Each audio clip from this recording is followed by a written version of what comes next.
and I used to work at Meta. I was a software engineer, research scientist. I did my PhD from Cornell, and I went to IIT Kanpur for my undergraduate. Um, Now, let's ask you a question first, the dreaded feedback. How many of you actually like receiving feedback, honestly? I like feedback. I like receiving feedback, and when you receive it, you feel joyful that you receive the feedback, not like, oh my God, there's feedback. Say yes if you like receiving feedback.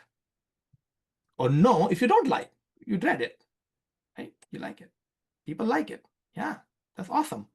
And I think you are already a bunch that is rare to see, by the way. The people who come to this talk are probably, they already like feedback. Otherwise, you won't be hearing the talk. But typically, people, feedback is hard for the receiver because it's, emotionally difficult. We are not, we haven't evolved to, like feedback. Feedback is always difficult for people. And it's also difficult for the giver because the giver doesn't know whether you will take it well, whether the relationship will be affected or not. So it's a dreaded thing, the feedback. And that's why feedback happens so little in corporate world. It happens like, once every year, once every 6 months, which is not often enough. But the importance of feedback, it doesn't deny the importance. Importance is, I believe the reason you don't get promotion, the raise, the compensation raise, or whatever you're looking for, the reason you don't get the reward or the promotion is because there's a pending feedback you didn't get. There's some feedback somewhere. Your manager, your peers, and someone is having a feedback that you didn't receive, or you received, you didn't work on it. That's the only reason you don't get higher in the career. Right? Now, why feedback matters is that, it helps you get over some blind spots. It helps you with perception. Sometimes you're doing well, but people perceive you not to be doing well. And that's a good feedback also. It helps you with tactical improvement, skill-based improvement also, of course. Right? So a lot of important areas that feedback can help you with. Now, but the ability to receive feedback, people think, well, some people just like it and we can't do much about it. But ability to receive feedback is a skill. It's not an inherent personality trait. And this talk, we're going to talk about how to hone in that skill. It reminds me of a quote by, I thought it was from Darwin, but it's actually not from Darwin. It's from somebody who popularized the Darwin's kind of theory that it's not the strongest species that survive. It's not the most intelligent, but the ones most adaptable to change. How do you become adaptable to change? By taking in the feedback and responding to it. That's by definition is adaptation. So the people who survive or do well, thrive in corporate world and the jobs are who can take feedback well. Rahul actually had a post maybe last week about how giving feedback is very hard and how to give feedback well. This talk will not talk about that, but feedback, giving and taking both are a very important part of this talk is focusing on the receiving part. Here are some facts. Facts are within quotes. Of course, they're not facts in the traditional scientific terms of the meaning, but the facts are feedback hurts. For most people, you might like it, but in the moment, it's like, there is always a pang of, it hurts. Okay. Very few people can actually be curious in the face of critical feedback. The first response is difficult. And we're not evolved to welcome feedback, as we talked about. And the second fact I found is that listening to all feedback, not the correct one, including the unfair one, listening to all feedback is a central key to march rapidly towards your goals, be it promotion, be it raise, whatever it is. Listening to all feedback and then not believing all of it, of course. Some feedback is crap. Being able to, say that's crap also, at least classify as crap. This talk, let's come to this talk. We're going to talk about 3 pillars of receiving feedback effectively. We'll also talk about 3 pillars of how to ask for feedback. So you will learn how to receive it, but receive is like, well, other people giving, but you can also influence. Okay, I want to ask for more feedback. Then we'll talk about a process I've developed over the last 15 years or so around exhausting the feedback process. I used to do this in Facebook, but then I kind of formalized it in my coaching practice. This is the key. I worked with like over 100 people implementing this work and getting amazing results in their career. Exhaust the feedback, because the only reason you're not getting what you want in your career is because there's pending feedback. If you exhaust the feedback, you will have that. Okay? And if you want to personalize this, the next part of the talk will be if you want to personalize these, because we'll talk about high level stuff, and I'll share ways to get in touch with me so we can personalize these for you and learn more about these. And then in the end, I'll have time for any questions. And throughout the talk, I'll share a couple of stories of people I worked with and how they have applied these frameworks and what the results they've gotten. Right? Kind of useful to look into that also. And by the way, please feel free to kind of raise your hand. At least in the chat, you can just write Q for question, and GN, you can let me know if there are any questions that you want me to respond to. Okay, so please let's make it interactive. If you have any questions, just drop in the chat. Just write Q or write the question itself, either one. What this talk is not, I already mentioned, this talk is not about giving effective feedback. That's a whole different. I feel like the only skill I find which is harder than receiving good feedback is how to give feedback in an effective way other person can listen to. Right? That's a very difficult skill also, but this talk is not about that. And I work with these people who tend to give feedback, like managers. Like I'm working with like a few startup CTOs and CEOs, and they need to develop this skill a lot. And also as a IC, also as an IC engineer, PM, you also need to have this skill.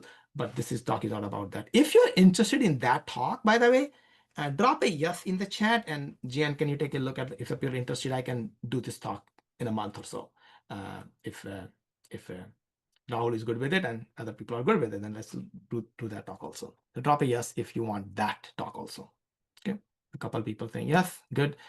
Thank you, Rupesh. Thank you, Marcus. So before we go in, let me talk quickly about who I am. Rahul mentioned quickly, I'm a coach with extensive experience in software, math, CS. I'm a computer scientist by training, mathematician. I went to IIT Kanpur. I got a President Gold Medal there. And there's a quick story about that piece about I did very well in IIT, but I remember like what made me do well was I was very low confidence when I joined IIT. And I remember in the second semester of my IIT, a senior gave me feedback about how I'm approaching this whole thing. And he asked me he told me how to, study in this, how to survive and how to do well in IIT. And that feedback, I took it well. And that really helped me to really sustain for 3.5, 4 years. And I'm thankful for that senior. I don't even know what his name. I can't remember his face, but I don't remember who this was. But very thankful for giving me the feedback and me able to receive that feedback. Then I went to Cornell for my PhD. I taught Cornell, University of Waterloo. I did software engineering job at Facebook. At Facebook, actually, the role of feedback was also important. But one time, my manager, like couple halves, I didn't get promoted. I was doing kind of well, but the manager gave me feedback about like what's missing. And in essence, he basically said, "You need to help me to help you get promoted." And he gave me a couple of feedback around that. And the next half I got promoted because I was able to kind of implement and help me get promoted. So feedback is very, very key in pretty much everything. And I do a bunch of other stuff like I teach yoga, I do mediation, between warring neighbors and warring families as part of some organization. I'm a father, I teach outdoors, backpacking and cycling and all that. So now, it's also important when you're spending like an hour of your time with somebody, you also want to see why do you want to listen to me? Like what's so special? And there's nothing really special. One thing I'll say is that, feedback is something I have learned to live and breathe over time, and partly from Facebook. And now, as part of my coaching experience, I work with hundreds of people now, and I have a deep expertise in tech world, and coach hundreds of people, and how feedback can really change their life. And I've seen that. Another feedback I gotten was very implicit feedback, but when I left Facebook, I interviewed a bunch of places. I got 3 first round rejections right away. And I was able to kind of get that feed. It hurt a lot because I thought I was on the top of the world. I look at all the jobs I applied to, and the rejections really hurt. And then I was able to get and implement some of the feedback that I got into 6 offers in like 3-4 months. And now we help other people do that, right? Uh, and then also negotiation of 320K to 1 point, like over a million take home kind of compensation Rahul mentioned. And this actually showed me at some point the recruiter gave me a couple of feedback about like the way I'm negotiating is like I'm being like unreasonable, things like that. And how to reject that feedback was also very important. I was able to reject a couple pieces of feedback, not telling him that, oh, I'm rejecting it, but very, very helpful to just reject feedback, because not all feedback is useful, by the way. In Facebook, I also, one time I got meet most expectation, like a third out of the 7-level hierarchy. And I got the early feedback, and I was able to turn that into a greatly exceeds. This was trending meets most, not actually meet most, but trending meets most to greatly exceeds by just early feedback, right? And feedback in my coaching business has been like I live and breathe. Like the first couple of years, I was just doing it for fun, and like there was no really business to say, and got some feedback from people. And now kind of thriving business kind of because I'm able to take in feedback, implement it, and then in a few years things can really change dramatically. Thank you, Rahul, for those links. You're really quick at this. Awesome. So I'll say one thing about the most important thing about feedback, if you wanna take one thing home from this talk, is regularity. You gotta have regularity of feedback, because people are, oh, I'll just get this feedback, a comprehensive, and then I'll just do it. It never happens that way, because feedback is dynamic, it keeps changing. And once you implement something part of the feedback, there's new feedback now. It's like a priori distribution, a posteriori distribution, and kind of like that.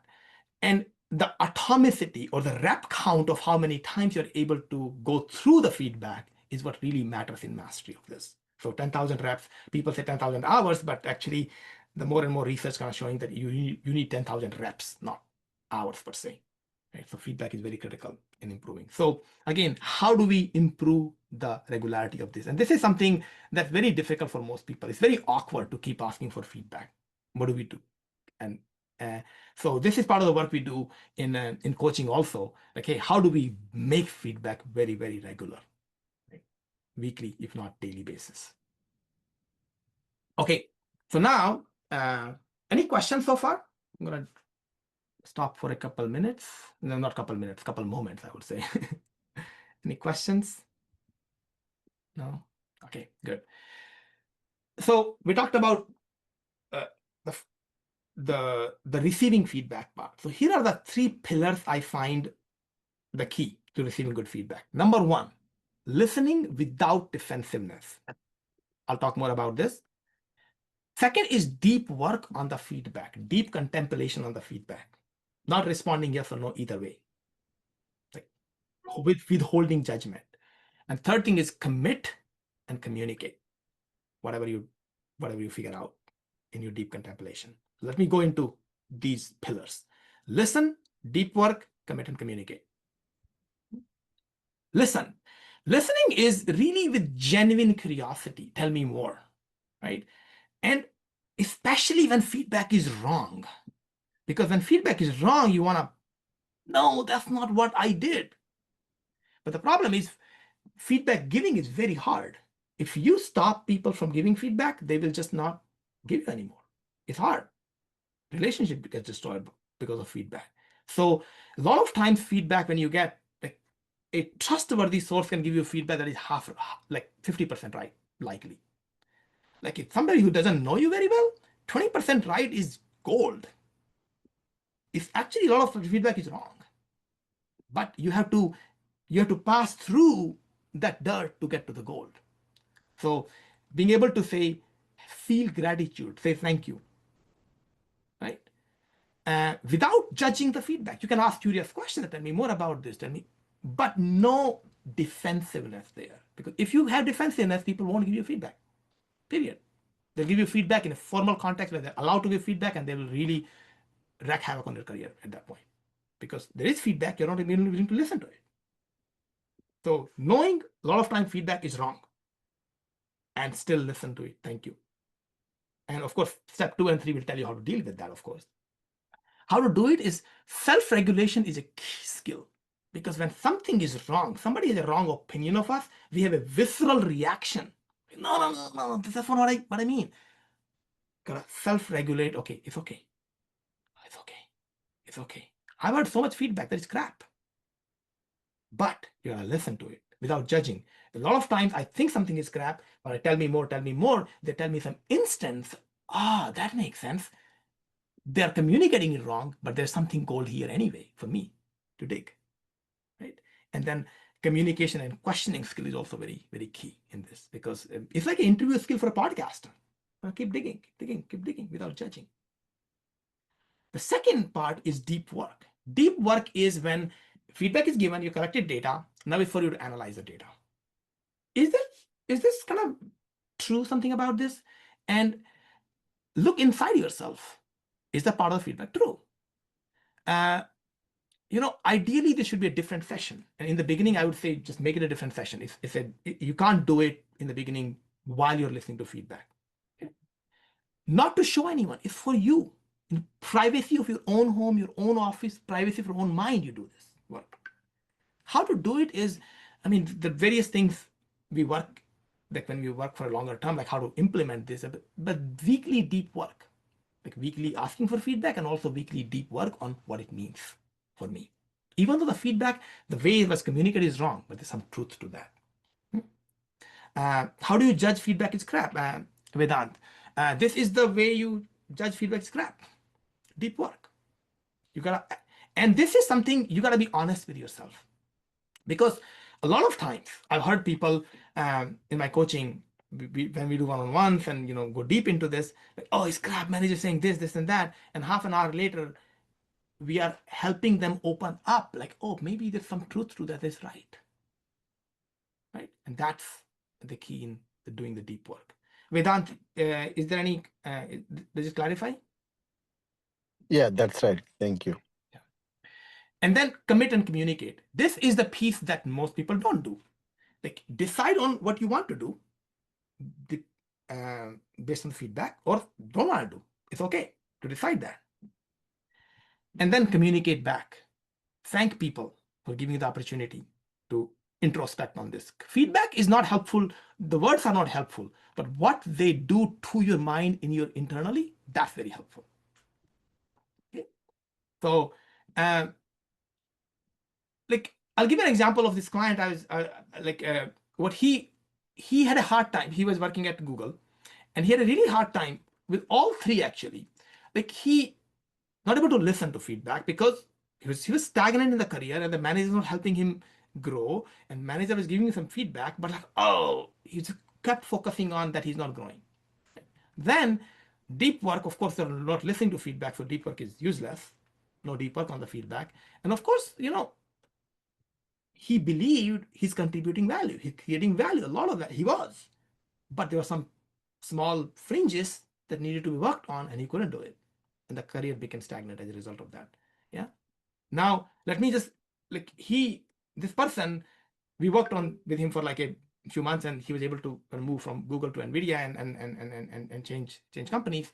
And what he says about feedback, he got a lot of feedback also in the interview process, and feedback hurts. He got 16 rejections. You'll see that. I had 16 or 17 rejections. Are you able to hear this? Yeah? Yes. Okay. Yeah. In a row. I had 16 or 17 rejections in a row before finally having the first offer. Considering how much I've gained in terms of title and compensation, it's almost like 10 times of what I had actually invested in coaching. So the part is 16, 7 rejection. It's actually very difficult to go through rejections that many and then actually learn from them. This was also 2023, where like right after when there a lot of layoffs going on, and it's a difficult job market. Typically, these many rejections are hard. People don't go through, and but still continuing. And by the way, then he got like a huge bump in his salary once he kind of got the offer. So huge returns for listening to feedback. Any other question? Gian just mentioned to me when your question. So how can one determine whether the feedback provided is intended for their benefit? Yeah, that's another thing. A lot of times feedback is not for you. It's like they have their own agenda going on. Being able to decipher that is also part of deep work. And we can help you do the deep work also. Like, hey, how do we think about how to structure those deep work sessions for feedback? Because deep work is like we sit down and what? Like, well, if you are not able to regulate yourself, then deep work is like some time of frustration, like, oh, what the hell? They're just all wrong. That's not deep work. Deep work is really looking at all the facets. So there's no simple answer to that, but yeah, and it could be true that it's just for the agenda behind that. How can feedback vary between a full-time employee gathering feedback from the leadership versus a consultant asking feedback from one's client? That, I mean, the jobs are different, right? I think generally a consultant will hear very well. If both people are doing a great job asking for feedback, I would say consultant will probably hear, well, there's less of a relationship there. So I'm curious, like, why do you ask? Can you clarify, GR, this question? Or if you're not able to speak, then we'll do the Q&A session, and then at that time you can ask again. Okay. So this talk, we talked about 3 pillars of receiving feedback effectively. Now we'll talk about how to ask feedback, and then we'll go to the exhaustive feedback process. Okay, and then we'll how to personalize this for you. And I'll share a couple stories. Continue to share the couple stories of people that have benefited from this. And by the way, if you wanna, if we get it, if you're seeing, hey, this is useful. If you want to personalize this for you, then of course I'll have a way of how to reach to me and GN in particular, and he can set up things between us if needed. Asking for feedback, So asking for feedback is when you don't get feedback, as I mentioned, it's a very difficult thing for the giver to give the feedback. So compassion for the giver is hard work, and they're not doing the hard work basically. And it's not, feedback is in that sense, feedback is a gift, because it's a very difficult thing to, find right feedback for you and very impactful feedback for you. But beside compassion, you can do something also for like what you can do to ask for more feedback. Number 1, mindset. Number 2, context. And number 3, your response to the feedback. Okay. Is there a recording that I can rewatch? There'll be recording. Yeah. Very useful. So let's talk about mindset. Mindset is about inner work. When you are asking for feedback, you really want to believe, like, hey, mindset of curiosity, believe there's always something, however small, and I want to learn about feedback. So I think that mindset is a lot of time when people ask for feedback, what they really want to hear is like, oh, you're doing fine. No problem, you're doing great. That's what they really want to hear. But feedback is just like, hey, you're supposed to ask for feedback, so I'll ask for feedback. Feedback short-term, it's a short-term pain. It's a long-term benefit. And you guys probably understand here, you understand the growth aspect and all that, but many people will have a hard time. We just optimize short-term. It's a difficult thing to just focus on the long-term. Number 2, when you ask for feedback, asking the right questions is also important, right? The way you interact when you ask for feedback, asking the right questions, specific versus generic feedback. Many times people don't know what generic feedback they can give you. Even if they can give you, it won't be very useful. So asking specific questions, like, hey, so instead of saying, hey, can you give me feedback about me, versus can you give me feedback about the talk I gave? And specifically, toward the end of the talk, I lost some audience. So do you know what was that specific? And also what kind of feedback? Like, I'm asking feedback about the presentation or the content or this or that, instead of like generic feedback. Developing a rapport is very helpful, because feedback could result in fracturing relationships. If it's not received well, then you want to build a rapport where, like, oh, this person trusts you, that you will take it well. And I want to give the example of another client I was working with. He's a client S. He's a, he's a project manager, and basically he joined the company, uh, and the EM, the counterpart, basically said project management is useless. Basically, all PMs are useless because the engineering manager kind of thinks that, and it's a very difficult thing to kind of recover from that. And he was very upset by that because, and this is actually was very stellar product manager. I knew him. Uh, the mindset was completely off. I don't want this. This is crap, right? He was not able to have good interactions with the EM also, and then also the third piece of asking for feedback is outward behavior. Like how persistent you are. When you say no to feedback, do you follow up?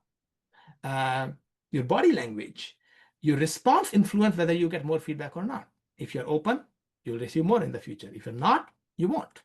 So partly when you don't receive feedback, likely you are doing something that is making them not want to share more. In the moment response, the body language, or long term, did you work on it? Did you communicate back? All that stuff matters. And the person S I'm talking about, they weren't able to do that in Lyft. Like, now, like what to do? I mean, this person believes they're useless and they're fighting. And then this person we worked with for about, it took about 3-4 months to actually work on this part, but building a trusting relationship with this EM, his name was B, after 3 to 4 months, right? They did a bunch of impactful work together. They worked with CTO eventually of the Lyft and did some good analysis work around some of the pricing data for Lyft. And then he got enough self-confidence, I can deal with the difficult situation, get feedback, work on it, that when the job change happened, he negotiated like over 200K in the job change also. Like, but that's, those things can happen when you can take feedback, keep working on it, but it doesn't break you. It actually makes you stronger. So any questions at this point?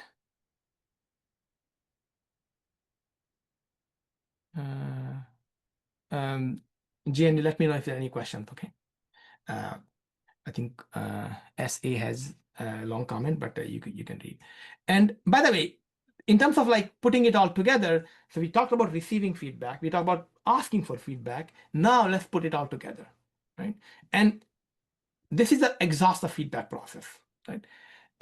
This is on a weekly basis. You ask for feedback with openness, without defensiveness. You work on that feedback during the week. Now, this is a hard part. Like at least 1 or 2% of the time you spend, ideally 5-10% you get to that of your working time, working on the feedback. A lot of time the feedback you get are just very generic. So you can't work like, oh, you're not impactful enough. What the hell does that mean, right? How do you work on that? And how do you, even worse, communicate next week? Like what the progress you made or the dead end you ran into. And first thing in the morning you do that. First thing in the next meeting you do that. And that, the loop, the feedback process we implement is really the key. And being able to do that on a weekly basis, right? And this process is easy to describe.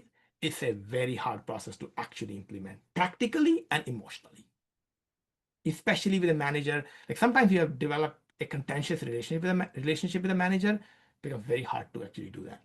But how do we actually turn things around and start to work on this? If you want to, again, if you want to customize this thing for you and like, hey, you need support with this, I will provide kind of some ways to reach out later in the talk. But this has to be done regularly. Without regularity is not very helpful, right? Let me.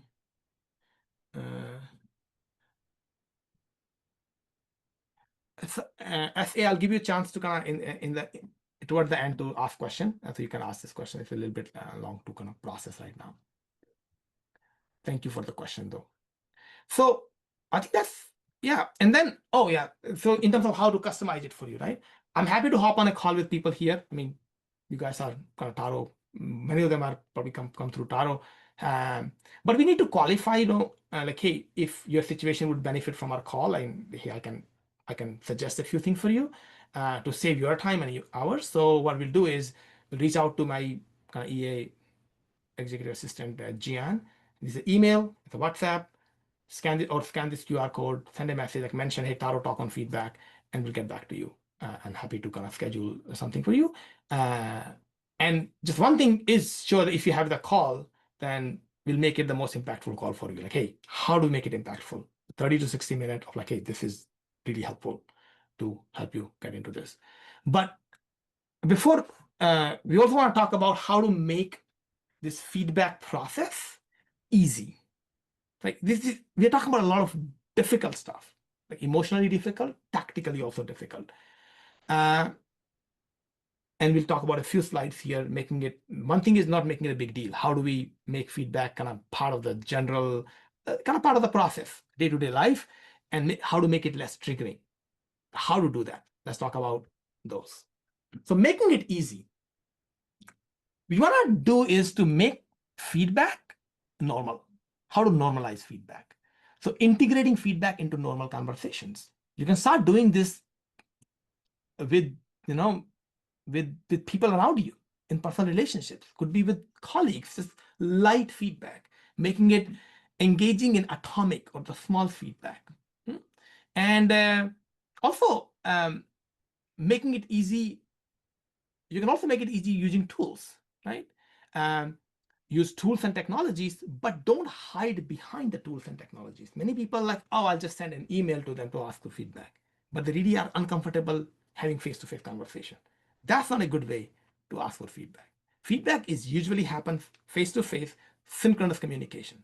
That's how feedback, you really get good feedback, because body language and facial expressions are what really matters. But use them, use these technologies after you get comfortable with synchronous feedback, right? Then you can use forms and polls for larger groups also. But again, those are if you're giving large talks and you want some feedback, right? And of course, if you want to explore any of them in depth, of course, you're welcome to reach out to Gian, as we mentioned earlier, right? Now, making it easy. Also, you can use anonymous feedback. Anonymous feedback is very low quality. It's only used when trust is lacking, right? And for large groups, still helpful. Or another reason to use anonymous feedback is when you're in a powerful position, surrounded by yes people, right? Could be work, could be family, could be organization, could be whatever it is. But if you can hurt the person emotionally or somehow, like professionally or personally, like emotionally mostly, like, hey, you can have bad consequences for them if they give you feedback, then, or it's perceived that way, then you will not be able to get good feedback, and you got to build that rapport. But in the meantime, you can get anonymous feedback. Also, you want to make it easy because of cultural sensitivity also. Many times, cultural difference make it hard. Like, learn about other culture. The way, for example, Japanese culture receive feedback is very different from the way Indian culture or kind of Western culture, or in the US people interact with feedback. So if you're talking to people from different culture, be aware of that. Yeah. What is direct for one person could be threatening to other person. Just realize that. Directness is not always good. And then remote work has another complications added to all of that. If you're in person meeting, then you get to see the person and you can receive feedback or give the feedback. But it's particularly challenging when you are working remotely. One thing I'll say for any remote work feedback is that you gotta start with synchronous methods, video call. I would say that's the only thing I would say to receive feedback you want to use. Any other method, try not to use it, right?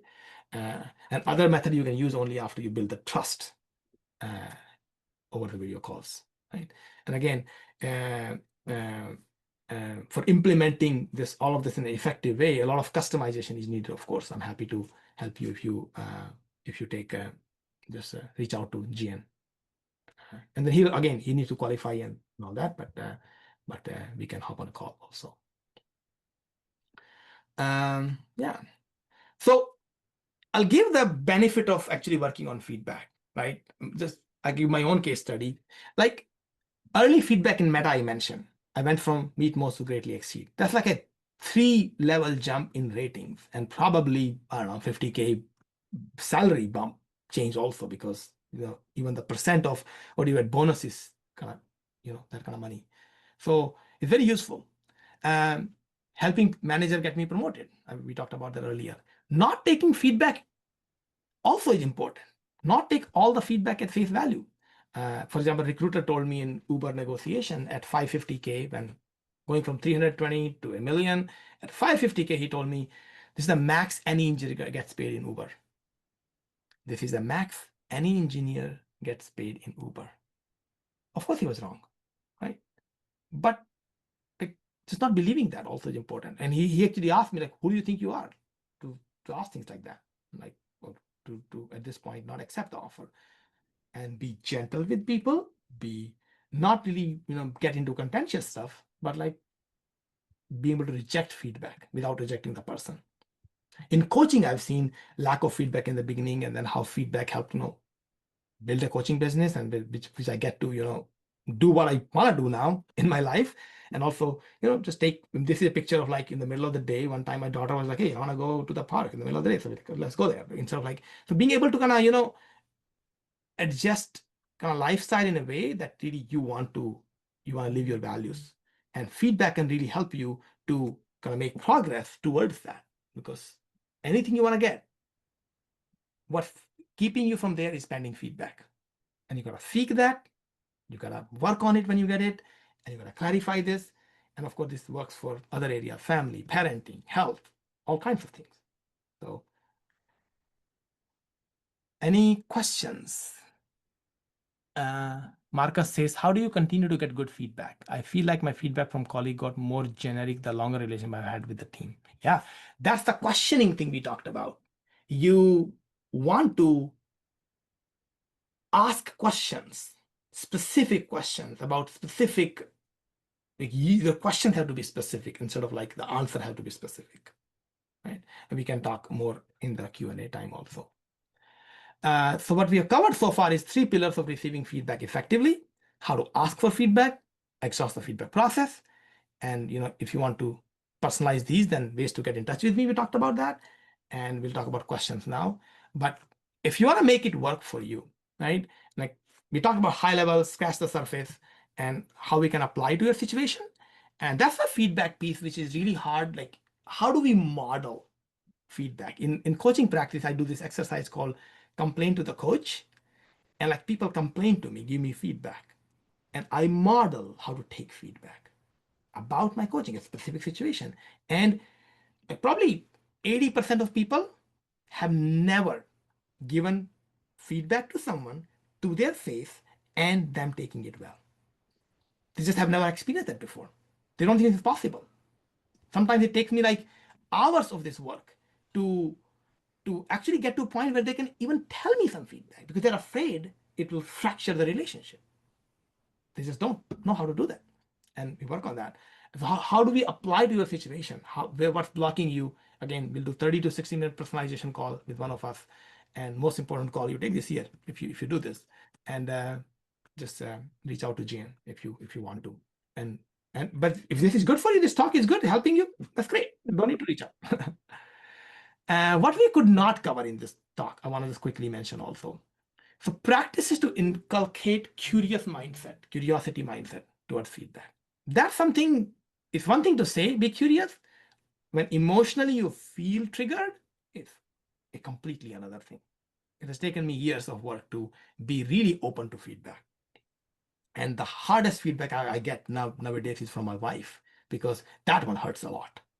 And I'm working on like that. I mean, I can get professional feedback now easily, but personal becomes even harder.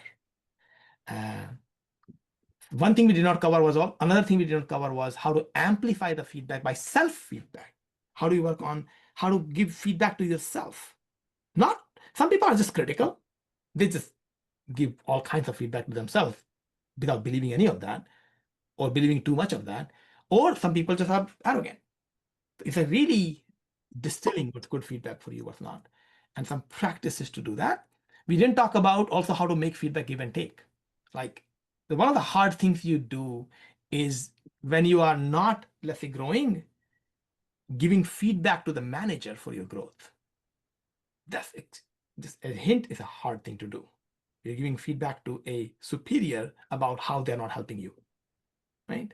But that's a very powerful. I've done this for a couple of managers in Facebook, and it's very impactful. It just has to be done with a lot of care, right? Without threatening people. And building relationships to turn formal feedback into informal and early feedback. A lot of time, if you get feedback through formal channels, it's too late. It's like listening about investment advice from, like, CNBC, or like some like TV. That's too late. You want to hear early on what the trends are, for example. So basically, it'll work for you if you allow it to, this kind of process, and we can kind of, whatever we didn't cover, I can talk about that also in these calls. So we scratch the surface here. If you want to explore what we did not cover and apply to your situation, of course, personalization call we talked about, most important call you'll take this year, and we'll make it more like that. Dial in the career, finding gaps, real issues, what feedback you are avoiding, what you might be avoiding, what you could do. Get absolute clarity on your path about what you want to do, and to get access to that will be this, and then reach out to Gian again. And any questions, I'm happy to answer now. We have about 10 minutes left. Happy to answer as many questions you want. Gian, can you maybe raise your Zoom hand so we can see, and then we can.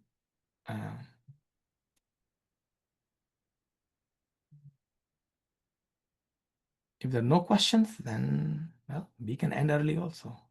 I collated some questions. I sent it to you directly, Yogi. Okay, yeah. So, good feedback. How do you continuously ask for feedback without being annoying? Hey, how do you continuously ask feedback without being annoying? By the way, that is the hard part. If you ask weekly feedback, some people have done it. Like after 3 weeks, manager annoyed at them. Like, what the hell? I told you 2 weeks ago, right? The key here is in the exhaust the feedback process. When you ask for feedback, you got to work on it and communicate something around that. And that's how you keep asking. Of course, asking also that you got to build trust. When you ask for feedback, also, what's in it for them? What's in it for the manager to give you feedback? Again, giving quality feedback is a lot of work. That's why people don't give feedback. Right? Manager likely needs to spend some time outside the meeting to give you good feedback. And that's, most people don't want to do that. And they're annoyed by that if you keep asking. So there's a skill involved in that, of course. But part of the work is to work on the feedback and then communicate what you worked on. I think SA, do you want to speak the question? Sure. Thank you, Yogi. Can you hear me? I can hear you, yes. Yeah, so I'm trying to ask about a situation where we are in a company where the peer review system is used to do the appraisals and sometimes even the promotions. So, like, many people actually don't want to hurt your chances and they limit their feedback to either being too positive, or sometimes they don't bother to give you any feedback. So is that something worth asking? Like you mentioned, I think in the previous slide, like before, like informal way, particularly when that system is not going in the company, like not everybody is used to doing that. And Yeah, I think the thing is, the question is like, it's a peer review based culture, which many companies are these days. And if somebody really cares about you, they don't want to give you feedback because like it'll hurt your chances. Right? exactly. And in the moment, it feels like that. But what's really happening is they're hurting your chances of growing because they're not telling you what the truth is. That's where the informal channels, building relationships, is really helpful. And in Facebook, there used to be this philosophy of feedback, which I really like, is when you give peer feedback to somebody formally and 6 months and 1 month kind of marks, it should never be a surprise. right? It should never be a surprise. If it's a surprise, as a giver, you failed, right? So you want to make it not a surprise so that they can give informal feedback throughout. And of course, by the way, sometimes you still got peer feedback in Facebook because somebody kept giving you feedback, you didn't work on it, right? And then they give you feedback in the formal channel. So you want to give them opportunity to give you feedback informally, where it doesn't hurt anybody's chances. You get to learn. But second thing I'll say is, because there's such an ingrained, like, human relationships, people don't want to confront other people, okay? And feedback is confronting typically. So when somebody gives you a little feedback, you want to be overly grateful, thankful, like, not like, oh my God, so thank you, not in terms of words, but your deeds, how appreciative you are of that feedback. So their nervous system wiring has to change over time also. And you can help by really having a positive experience around them giving you feedback, right? That can really Sure. help with feedback. So how to do that will be Yeah, so yeah, I think I understand from what you're saying. Be that person who is always on that receiving mode, or like be open to the feedback throughout, rather than, yeah. But yeah. the other follow-up question I had, where I typed in earlier, was being in that receiving mode throughout, like all the time you work with your peers, like so and so your teammates. Is that going to be in any way working against us? Yeah, I mean, because when people just think you are just not confident anymore, right? You keep asking feedback.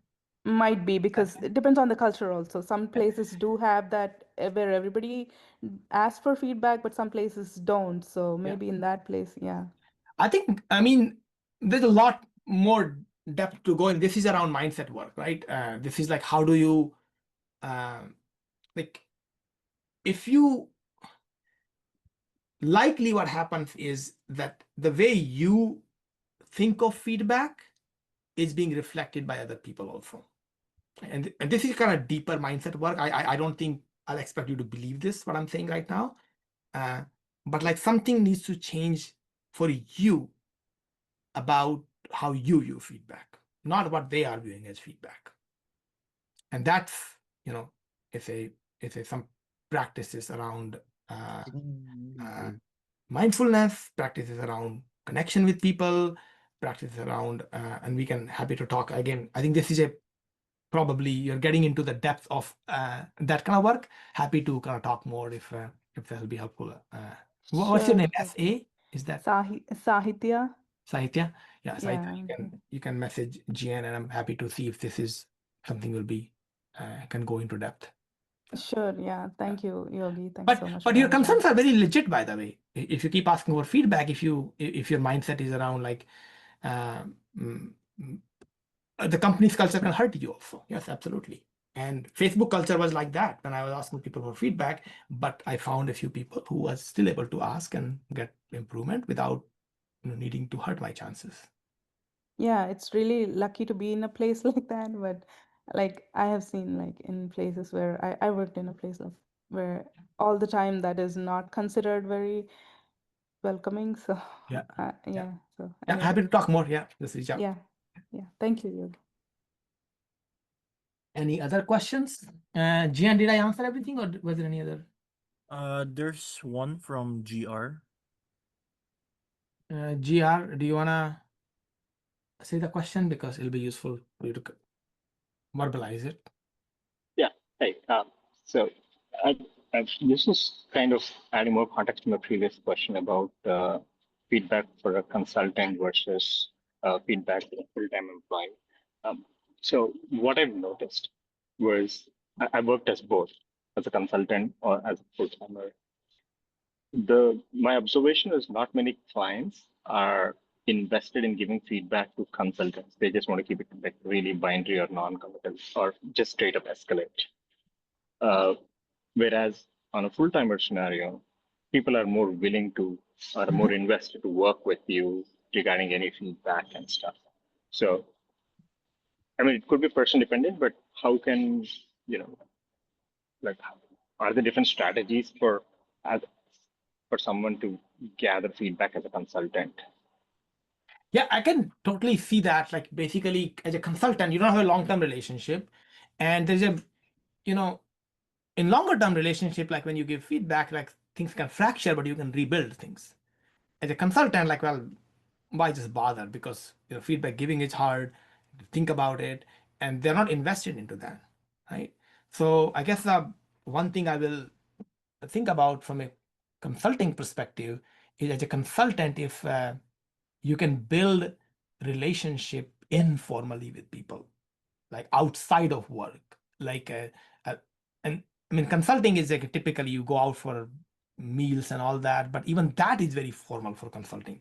I mean, meals and stuff is very informal for full-time employee, but it's very formal for consulting, right?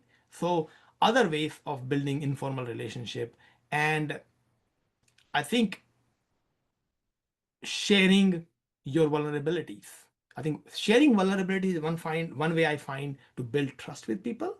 Like a lot of time in professional relationship, people are like, we gotta keep it professional. And you gotta keep it professional to a certain extent, but sharing, that you couldn't, your kids were having a tantrum yesterday. I mean, somehow like you wanna build into conversations around vulnerability, and that's when things start to open up also. Uh, but that's one idea I have, but happy to kind of explore more if are you currently a consultant? I'm currently consulting, yes. Yeah, consulting. So I think that's something, uh, building that relationship. But if you want to talk more, happy to kind of explore other ways to explore, to happy to explore other practices you can do to build that. Right? Because if a lot of times with consulting, right, if you don't get, they will just cancel the contract. That's it, done.